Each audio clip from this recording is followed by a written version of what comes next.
Olá, entusiasta da ciência! No episódio de hoje a gente traz mais um recorte dos debates que marcaram a reunião anual da Sociedade Brasileira para o Progresso da Ciência, a SBPC.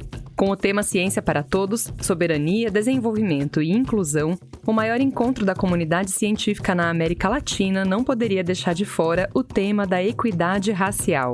Historicamente, grupos como indígenas e quilombolas foram tratados apenas como objetos de estudo da academia, mas o que vimos no evento na Universidade Federal Fluminense, em Niterói, aponta para uma transformação importante. A busca para que essas comunidades possam ser cada vez mais produtoras de saber, também dentro das universidades.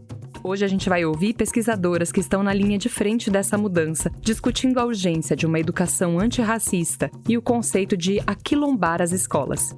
Eu sou Raquel Cagliari, bora para mais um som.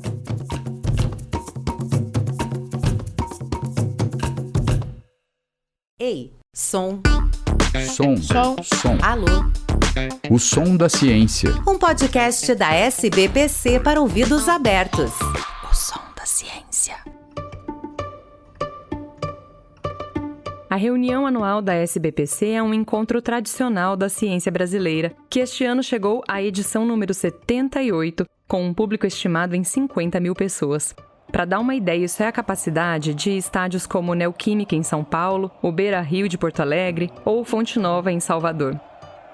Só que no caso da reunião anual, toda essa galera esteve no campus da Universidade Federal Fluminense.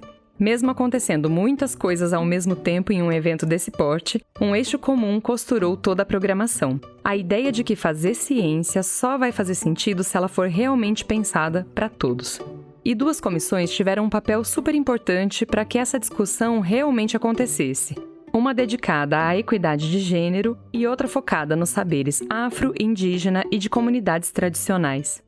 Hoje, a nossa conversa começa com 3 mulheres incríveis que conduziram uma das 502 sessões científicas desse evento. A mesa se chamou Aquilombar a Escola. O que a educação quilombola pode ensinar à educação regular? E fez uma ponte Rio-Minas. Reuniu a Aline Neves Rodrigues Alves, da Secretaria Municipal de Educação de Belo Horizonte, a professora Marlene de Araújo, da Unileste, no Vale do Aço Mineiro, e a Natália Barbosa da Silva, que é diretora do Colégio de Aplicação da Federal Fluminense. Aline, para a gente começar, você pode explicar o que define um ensino quilombola? Então, a gente está diante de uma modalidade de ensino, do ano de 2012. Ela nasce justamente a partir de muitas mobilizações no campo da educação, especialmente grupos que são quilombolas e que entendem a importância de ter um currículo que seja específico para as necessidades daquele território. Vai mobilizar a questão da memória, da ancestralidade e, sobretudo, ter um projeto de sociedade, um projeto que seja respeitado, então, os modos de saber, de fazer e de viver daquele território. E vocês comentaram sobre referências que têm sido importantes para vocês nessa construção e que hoje elas não são mais tão escassas como antigamente, né? Há uma riqueza muito grande na produção, tanto de materiais que sejam do nível conceitual, do nível da discussão teórica, quanto da apresentação de práticas, Inclusive com premiações, não prêmio no sentido de que alguém é melhor do que o outro, mas justamente para promover a dispersão, a máxima contribuição dessas práticas que já acontecem no território todo. Então, eu penso que material é algo que o professor não vai ter dificuldade de encontrar. Tenho observado também que no campo das relações étnico-raciais a questão da autoria é algo bastante séria, pra gente. Então é muito importante ter autores que sejam pessoas que estejam alinhadas, e isso não significa que não tenha conflito, não significa que não tenha discussões, perspectivas diferentes, mas tem sido muito sério a questão de rememorar os que vieram antes. Então, a gente considera autores da década de 70 como Lélia Gonzalez, Beatriz Nascimento. Hoje foi citado também na nossa atividade, o Clóvis Moura. E também contemporâneos, Alex Hatz, por exemplo, é um deles que contribui bastante, professora Nilma Lino Gomes. Nas aulas de história, quando só se falava do 13 de maio, da escravidão, dos açoites, dos instrumentos que prendiam as pessoas, que cerceavam as liberdades das pessoas. E aí nessas aulas eu ficava tensa e ficava me indagando, mas sem como dialogar. Então hoje, como a professora Aline destacou, a gente tem uma ampla produção no campo da literatura, no campo da ciência de uma forma geral. Tem gente trabalhando nessa direção. Essa é a Marlene de Araújo, docente e pesquisadora na pedagogia, autora do livro Infâncias Negras, publicado em 2024 com o apoio da SBPC. Ela alerta que a atenção ao viés racial não pode ficar presa só às ciências humanas. E hoje eu citei muito o Alan Alves Brito, justamente porque é as chamadas ciências duras, no sentido de que física, matemática, química, biologia, o que isso tem a ver? Os nossos alunos nos perguntam o que isso tem a ver. Então, essas pessoas sensibilizadas, estudiosas das suas próprias questões, trazendo o que o nosso tempo vem provocando, as produções da educação, as legislações, elas vão trazendo elementos para eles perceberem. Quem está presente na engenharia? Vocês sabiam do André Rebouças, por exemplo? Na engenharia, numa sala de engenharia civil, eu fiz essa pergunta.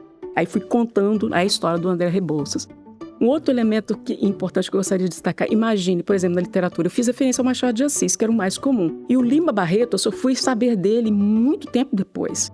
A reflexão do Lima Barreto em relação às questões do seu tempo, numa crítica ferrenha, assentada, fundamentada, em relação, por exemplo, à imprensa, em recordações do escrivão Isaías Caminha. Então nós temos uma diversidade de produção em diferentes campos científicos, no campo das letras, no campo da educação, que nos ajudam a pensar-nos enquanto educadores e educadoras negras e, ao mesmo tempo, ter elementos fortíssimos para conversar com os nossos educandos, e principalmente no campo da educação superior. Quando eu cito isso na sala de aula do André Rebouças, quando eu faço referência à questão da imprensa com os alunos da publicidade e do jornalismo, que eles não conhecem, aí que eles... Tá aí uma coisa que eu gostaria de saber mais. Agora, conhecer essas referências pode ser importante inclusive para ajudar na tarefa de cumprir uma legislação que está em vigor. A Natália Barbosa, da Federal Fluminense, falou na mesa sobre os desafios para cumprir essas obrigações legais e eu pedi para ela recapitular aqui para a gente. Nós temos duas legislações, né? A gente tem uma de 2003, que é a Lei 10.639, que é a primeira, que vai tornar como obrigatório o ensino de História e Cultura Africana e Afro-Brasileira nas escolas. E aí a gente tem a Lei 11.645 de 2008. Ela vai substituir a 10.639 porque ela vai trazer também essa obrigatoriedade para a História e Cultura Indígena. Passado 20 anos da legislação, a gente teve avanços, né? Assim, a gente teve a construção da CECADI, que depois teve a sua desconstrução e agora retorna nesse último governo. A CECADI é a Secretaria de Educação Continuada, Alfabetização de Jovens e Adultos, Diversidade e Inclusão no Ministério da Educação. É o órgão responsável por políticas de inclusão, equidade e alfabetização no Brasil e que coordena a Política Nacional de Equidade, Educação para as Relações Étnico-Raciais e Educação Escolar Quilombola, lançada em 2024 e conhecida no meio da educação pela sigla PNERC. Mais recentemente, ela passou a integrar o Protocolo Antirracista 2026, que é um instrumento para que as escolas possam identificar e responder a situações de racismo no ambiente educacional. A gente teve avanços na discussão, mas os desafios na implementação, ela passa desde da falta de gestão, né? Porque, assim, às vezes os professores vão fazer as implementações nas escolas de uma forma muito solitária, porque os municípios não têm em seus programas a política. Então, assim, você tem a legislação a nível nacional, mas os municípios não vão ter essa política ali implementada, né? Grande parte. E você tem um outro desafio, que é a ausência dessa implementação nos cursos de licenciatura. Então, assim, a maior parte dos cursos de licenciatura no Brasil, eles não têm essa discussão de forma obrigatória. E aí a gente tem uma formação docente no Brasil que, em sua maior parte, não tem também ser 1/3 de planejamento garantido. O professor, às vezes, ele está em 2 redes, então o que dificulta ele fazer essa formação continuada que ele precisa buscar fora do horário de trabalho dele. Uma outra ação importante nesse processo foi o plano de implementação da 10.639. Quando a gente se depara com esse desafio, a grande parte das pessoas desconhece a ideia de que Nesse plano, há um delineamento das ações no que compete à educação básica. Dentro da educação básica, a educação infantil, o ensino médio, a coordenação pedagógica numa das escolas e as atribuições dos entes federados nesse sentido. E junto disso, do campo da pesquisa, vem os núcleos de estudo afro-brasileiros. Então você vê que, do ponto de vista da instrumentalidade, para que todo esse processo possa se constituir e atingir os nossos objetivos, que são principalmente relacionados com o combate ao racismo e, junto disso, se juntar a outros movimentos no sentido de constituir o que a gente vem trabalhando, que é a educação antirracista. Isso está muito bem delineado desse ponto de vista da instrumentalidade, mas a gente tem os desafios operacionais no âmbito da gestão, no âmbito da formação continuada, no âmbito da formação inicial e continuada.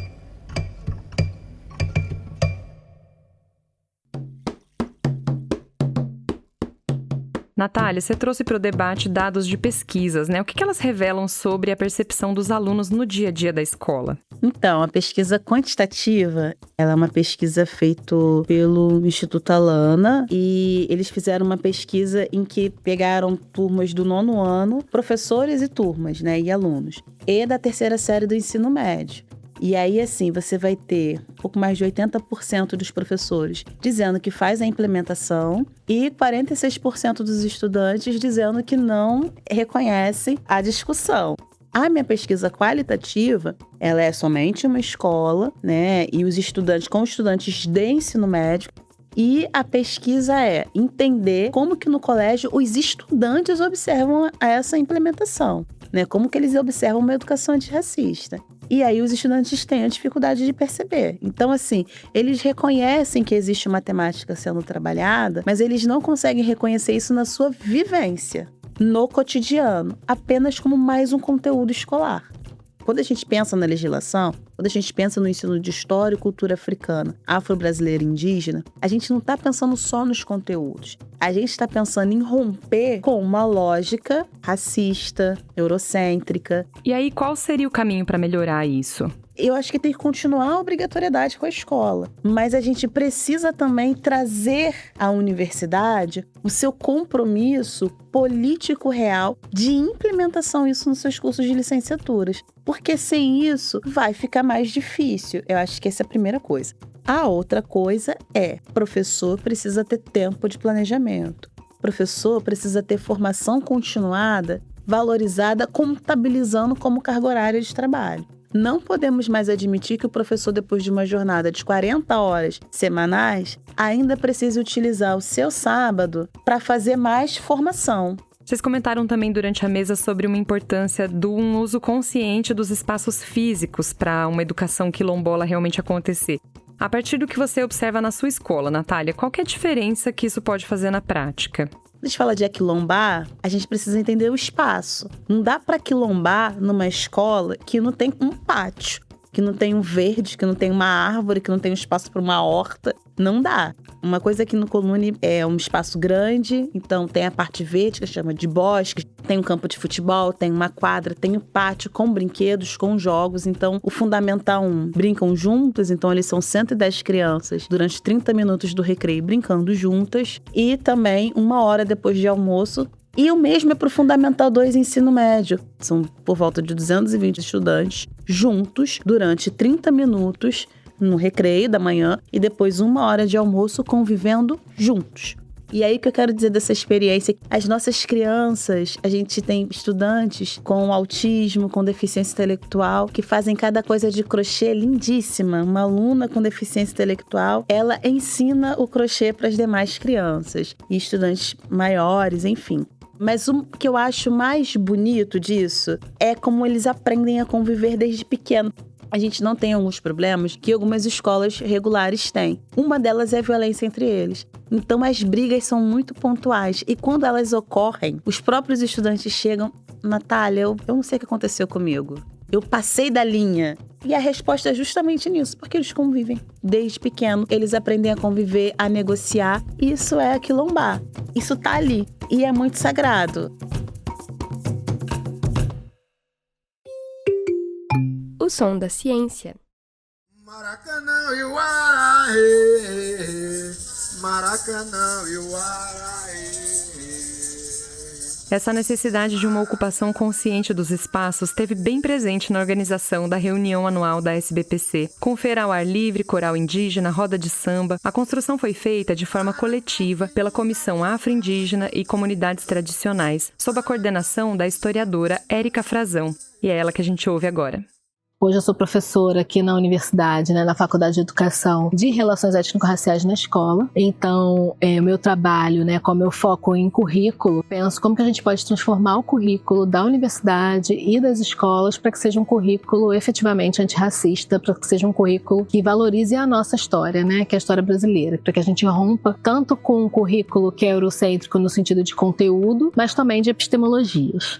Eu estou aqui representando, mas eu estou representando uma comissão que trabalhou coletivamente, pensando também junto com os nossos parceiros, com as comunidades indígenas, com as comunidades quilombolas, com a Secretaria da Mulher de Niterói, que tem um trabalho bem bacana com as empreendedoras negras. Então, para a gente, esse trabalho coletivo ele é muito importante para pensar, realmente uma universidade que tenha a participação desses grupos, que ainda são muito excluídos na universidade. A nossa programação, então, ela foi pensada, para incluir essas pessoas, para que elas falem sobre esses saberes e não só a gente falar sobre esses saberes.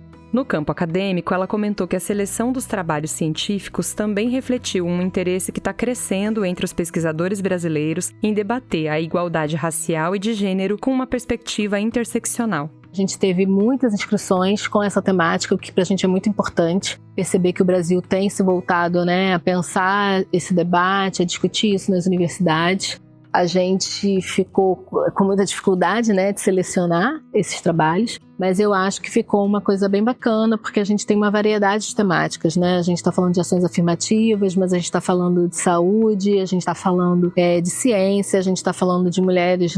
A gente teve uma parceria bem bacana com a SBPC Gênero também para incluir a interseccionalidade. Então a gente conseguiu fazer uma programação ampla coletivamente, que eu acho que foi bem legal também. A Érica ingressou no ensino superior em 2006 e eu perguntei qual é a percepção dela sobre as mudanças ocorridas ao longo desses 20 anos. Quando eu entrei, fiz o FRJ, ainda não tinha a implementação das cotas, então a gente tinha pouquíssimas pessoas negras. Era um curso com, de 45 pessoas, a gente tinha umas 4, 5 pessoas negras. Hoje, na pedagogia, onde eu estou dando aula, a gente vê uma maioria de pessoas negras na universidade. Na própria UF, a gente tem visto em todas as turmas, inclusive a medicina agora fez maioria de pessoas negras também. Então, as ações afirmativas, elas transformaram a universidade. Mas, ao mesmo tempo, a gente percebe que a universidade tem muito a avançar em termos de epistemologia, em termos de conteúdo e de currículo em relação a esses temas. Acho que nos últimos anos, nos últimos 5 anos, a gente tem avançado bastante, inclusive com a entrada de professores negros ocupando outros espaços, essas pessoas que se formaram a partir das ações afirmativas e que estão entrando cada vez mais na universidade, inclusive com as cotas docentes também. Eu percebo que a gente ainda tem muito para fazer, principalmente em termos de epistemologia, e quando eu estou falando de epistemologia é a própria percepção do que é a ciência, de como que a ciência é feita, que não é só a gente incluir, por exemplo, a história da África nos currículos, mas a gente perceber e a gente trabalhar de uma outra forma em relação à avaliação, em relação à relação, em relação ao trabalho coletivo, pensar esse currículo todo de uma outra forma. E não só para áreas de humanas, mas não, é para a saúde como um todo, A saúde precisa avançar muito em termos do que é uma epistemologia negra, uma epistemologia indígena, trabalhar esses saberes e pensar esses corpos dentro da universidade, fora da universidade, para os atendimentos. É pensar o direito, que hoje ainda tem uma linguagem que não é acessível para a nossa população. É pensar aí todas as discussões, arquitetura, engenharia, como é que a gente produz conhecimento nessas áreas a partir de uma outra lógica de sociedade, que seja uma sociedade mais democrática, que seja uma sociedade que inclua a discussão do meio ambiente, que é algo que essas comunidades trazem muito forte para a gente. Nós não somos seres na Terra, nós somos seres da Terra, junto com a Terra, e eu acho que isso é importante para a gente pensar um futuro melhor para todo mundo.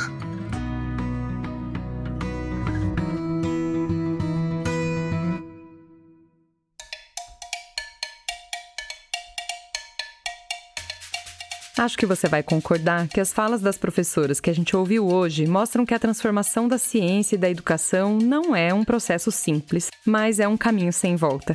desde a urgência de reformular os currículos das licenciaturas e garantir tempo de planejamento para os professores, até a necessidade de abrir as portas das universidades para que indígenas e quilombolas sejam os reais produtores de conhecimento. A reunião anual da SBPC em Niterói deixou um legado de reflexão. Aquilombar as escolas, valorizar as trajetórias ancestrais e democratizar o fazer científico são passos fundamentais para a construção de uma sociedade que seja inclusiva de verdade. E aqui eu deixo um convite. Você pode acompanhar na íntegra as conferências e mesas de debate ocorridas durante a 78ª reunião anual no canal da SBPC no YouTube. Aliás, se inscreve por lá e ativa as notificações para não perder nenhum episódio aqui do podcast. Também dá para fazer isso no Spotify. Eu sou Raquel Cagliari e o Som da Ciência é uma produção em parceria com a equipe de comunicação da SBPC. Edição de áudio, Antônio Said. A gente se fala pelas redes da SBPC ou pelo e-mail osomdaciencia@sbpcnet.org.br. Eu agradeço imensamente as nossas entrevistadas, Aline, Érica, Marlene e Natália. E claro, obrigada a você pela companhia no episódio de hoje. Até o nosso próximo encontro por uma ciência para todos.